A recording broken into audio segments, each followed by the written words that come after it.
สวัสดีครับ ที่ทุกคนได้เห็นอยู่ในวิดีโอตอนนี้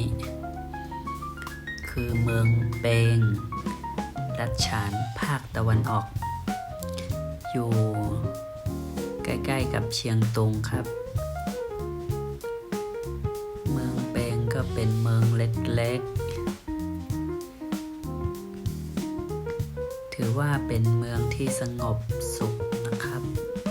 ไม่ค่อยมีการสู้รบ